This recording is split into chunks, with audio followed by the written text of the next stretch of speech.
+6 Հայաստանի պետական հետաքրքրությունների ֆոնդի անիվի շուրջ հյուսված լեգենդներից հերթականը։ Տևական ժամանակ հանրային կյանքում փորձեր արվում տպավորություն ստեղծել, թե անիվը անարդյունավետ ներդրումներ է կատարել, վատնելով պետական միջոցները։ Նշենք, որ հիմնադրման օրվանից անիվը ստացել է 4,1 միլիարդ ՀՀ դրամ պետական ֆինանսավորում, սակայն իր դուստր կազմակերպություններով պետությանը վճարել է 5,5 միլիարդ ՀՀ դրամի հարկեր, եւ ահա ներկայումս մեկնարկել է անիվի միջոցով տարբեր բիզնեսներում կատարած ներդրումների վերադարձը։ Պետական գույքի կառավարման կոմիտեի հետքին տված պատասխանից պարզվում է, որ ձեռնարկատեր պլյուս պետություն հակաճգնաժամային ներդրումներ պետական ֆոնդը արդեն իսկ հետ է ստացել մասնավոր 3 ընկերություններում կատարած իր ներդրումները։ Այդ 3 ընկերություններում անիվը ընդհանուր ներդրել է 2,9 միլիարդ դրամ, մինչդեռ ներկայումս վերադարձված գումարը կազմում է ավելի քան 3,6 միլիարդ։ Այսինքն պետությունը ոչ միայն պահպանել է ներդրած միջոցները, այլև ստացել է հավելյալ եկամուտ։ Անիվի շուրջ հյուսված առասպելներից մեկն այն էր, որ պետական միջոցները ներդրվել էին չաշխատող եւ ձախողակ բիզնեսներում,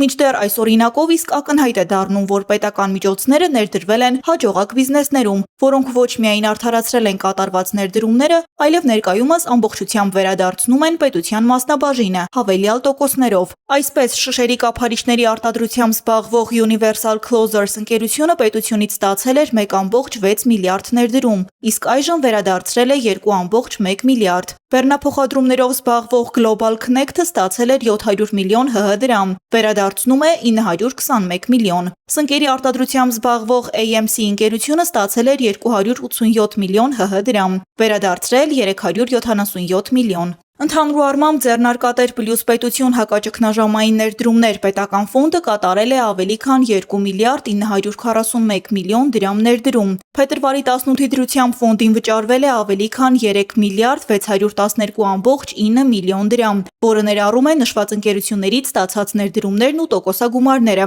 ինչպես նաև 195 միլիոն դրամ Dom Arena ընկերությունից։ Ի հեճուկս տարածված կեղծ նարատիվների սա փաստում է, որ անիվի ներդրումային քաղաքականությունը եղել է հաշվարկված եւ տնտեսապես արդարացված։ Ընդդիմությունը, ինչպես օրինակ Ռոբերտ Քոչարյանը, երբ խոսում էին անիվի փոշիացված գումարների մասին, այժմ կարող են տեսնել, որ ոչ միայն փոշիացում չկա, այլև պետությանը նույնիսկ վերադարձվել է ավելի շատ գումար, քան ներդրվել է։ Նախկինում առիթ ունեցել ենք ներկայացնելու անիվի գործունեության արդյունքները, ըստ փաստական տվյալների։ Ընդհանուր առմամբ անիվը ապահովել է 81 միլիարդ ՀՀ դրամ օտարերկրյա ներդրումներ, կատարել մոտ 7 միլիարդ ՀՀ դրամի տեղական ներդրում։ 2021-ից 2024 թվականներին ապահովել պետությանը 5,5 միլիարդ ՀՀ դրամ հարկեր, ստեղծել ավելի քան 800 նոր աշխատատեղ եւ այլն։ Հիմնադրամի գործունեության ընթացքում պետական ֆինանսավորումը քանիցս ուշացվել է։ Դրանով հանդերձ անիվը կարողացել է պահպանել բնականոն աշխատանքը։ Հրապարակված տվյալները գալիս են ապացուցելու հիմնադրամի գործունեության արդյունավետությունը,